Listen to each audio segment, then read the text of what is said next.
اللہ تعالیٰ بندوں کی مایوسی پر مسکراتے ہیں. نبی صلی اللہ علیہ وسلم نے فرمایا ہمارا رب عز و جل اپنے بندوں کی مایوسی پر ہنستا ہے حالانکہ حالات کی تبدیلی قریب ہوتی ہے. تو ابو رزین نے عرض کیا اللہ کے رسول کیا رب عز و جل بھی ہنستا ہے؟ آپ نے فرمایا ہاں. تو انہوں نے عرض کیا جو رب ہنستا ہے اس کے ہاں ہم خیر و بھلائی کو مفقود نہیں پا سکتے، یعنی پھر اس کے پاس تو خیر و بھلائی ہی ہے. مایوسی کے بہت سے نقصانات بھی ہیں. مایوسی ہلاکت اور گمراہی کا سبب ہے. اور قاسمی کہتے ہیں دنیا سے محبت کرنا اور اس کو آخرت پر ترجیح دینا اور اللہ تعالیٰ کی نعمتوں کی ناشکری کرنا اور ان کے شکر سے اعراض برتنا اور جو تکلیف اس کی تقدیر میں لکھی جا چکی ہو اس سے چھٹکارا حاصل کرنے میں بے صبری اور مایوسی کا مظاہرہ کرنا، یہ سب گمراہی ہے. اور گمراہ لوگ گمراہی کی وادی میں جا پڑتے ہیں اور مایوسی ہی اس بات کا سبب بنتی ہے. پھر مایوسی میں تباہی ہے. ابن مسعود رضی اللہ عنہ کہتے ہیں تباہی دو چیزوں میں ہے، مایوسی اور خود پسندی میں. مایوسی کی وجہ سے نیک کام کرنے میں سستی آ جاتی ہے اور کمزوری پیدا ہو جاتی ہے. ابن حجر ہیثمی کہتے ہیں مایوس انسان نیک اعمال کے نفع سے مایوس ہوتا ہے. نیک اعمال کا فائدہ کوئی نہیں. لوگ کہتے کوئی فائدہ نہیں نماز پڑھنے کا، کوئی فائدہ نہیں یہ کرنے کا. تو یہ دراصل کیا ہے، اس کو نیک اعمال کا فائدہ نہیں پتا ہوتا یا اس سے مایوس ہو جاتا ہے اور اس کے نتیجے کے طور پر وہ لازمی طور پر نیک اعمال کو چھوڑ دیتا ہے. تو کتنی بڑی یعنی گمراہی کی بات ہے کہ انسان اپنے سے یہ سوچ کے کہ نیکی کا کوئی فائدہ نہیں. یہ آپ دیکھیں لوگوں نے کیسے کیسے محاورے بنا رکھے ہیں، یہ کوئی نیکی کا دور ہے، آج کسی کے ساتھ بھلائی کرنے کا وقت نہیں. حالانکہ انسان بھلائی جب اللہ کے لیے کرتا ہے تو کسی انسان پر تو کوئی احسان نہیں انسان کا.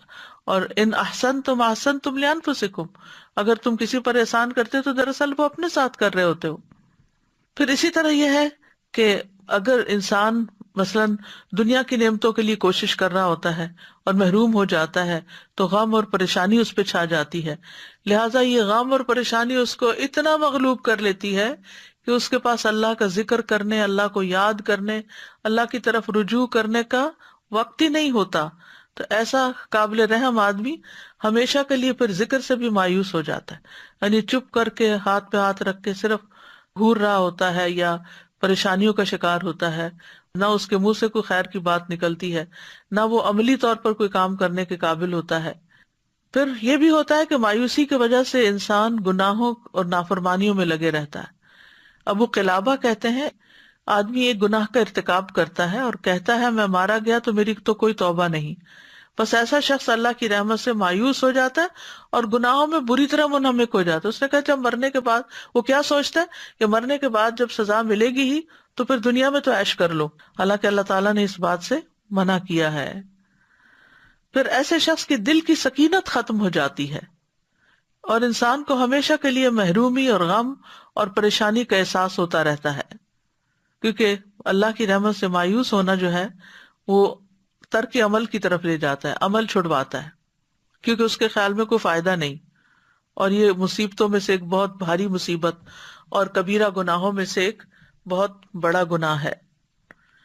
دل کی سکینت، نیکیوں سے انسیت ختم ہو جاتی ہے، جس میں بے چینی اور بے قراری اور غم کی طرف انسان چلا جاتا ہے. دل کے بگاڑ کا سبب بن جاتی ہے مایوسی، یعنی کتنے بے شمار نقصان ہیں. ابن قیم رحمہ اللہ جب کبیرہ گناہوں کو شمار کر رہے تھے تو انہوں نے کہا اللہ کی رحمت سے مایوس ہو جانا اور اللہ کی رحمت سے مایوسی کے نتائج زنا، شراب نوشی اور دیگر ظاہری کبیرہ گناہوں کے نتائج سے بھی زیادہ بڑے ہیں. اور دل اور جسم کی اصلاح کی صورت اسی صورت میں ہو سکتی ہے جب ان سے بچا جائے، نہیں بڑے گناہوں سے توبہ کی جائے، ورنہ دل بگڑ جائے گا، اور جب دل بگڑتا ہے تو سارا جسم بگڑ جاتا ہے. مایوسی اللہ کی رحمت اور بخشش سے محرومی کا سبب ہے. مبارک پوری کہتے ہیں کہ اگر کوئی انسان یہ عقیدہ بنا لے یا یہ گمان کر لے کہ اللہ انسان کے اعمال کو قبول نہیں کرے گا اور یہ اعمال اس کو فائدہ نہیں دیں گے تو یہ اللہ کی رحمت سے مایوسی ہے اور یہ کبیرہ گناہ ہے، اور اگر وہ اس پر مر گیا تو اس کو اس کے گمان کے حوالے کر دیا جائے گا. یعنی مرنے کے بعد بھی قبر میں بھی اس کے دل کی یہ حالت نہیں بدلے گی، وہ وحشت اور مایوسی کے ساتھ ہی برزخ کا وقت گزارے گا اور آخرت میں بھی پھر اس کے لیے کوئی مقام نہیں، کیونکہ مایوس ہونے والے کے لیے عذاب ہے۔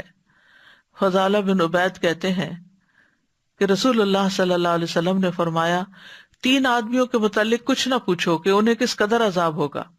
ایک تو وہ آدمی جو اللہ عز و جل سے اس کی چادر لینے میں جھگڑا کرے کہ اللہ کے اوپر کی چادر کبریائی اور نیچے کی چادر عزت ہے، یعنی اپنے آپ کو بڑی چیز سمجھے، غرور اور تکبر کا شکار ہو جائے۔ دوسرا وہ آدمی جو اللہ کے کاموں میں شک کرے کہ اللہ نے یہ کیوں کر دیا، وہ کیوں کر دیا، ایسا نہیں ہونا چاہیے تھا، ویسا نہیں ہونا چاہیے تھا۔ اور تیسرا اللہ کی رحمت سے مایوس ہونے والا۔ بہت سے گناہوں کی سزا تو آخرت میں ملے گی، لیکن مایوس انسان کو سزا دنیا میں بھی ملنے لگتی ہے۔ قلق، رنج، غم، پریشانی، فرسٹریشن، ڈپریشن کی وجہ سے، یعنی وہ چونکہ مایوس ہو جاتا ہے لہٰذا وہ تکلیف کا ایک سائیکل چل پڑتا ہے جس کو وہ کاٹ نہیں پاتا سوائے اس کے کہ وہ اللہ کی طرف پلٹے اور یہ یقین رکھے کہ توبہ کرنے سے اللہ تعالیٰ گناہ معاف کر دیتے ہیں۔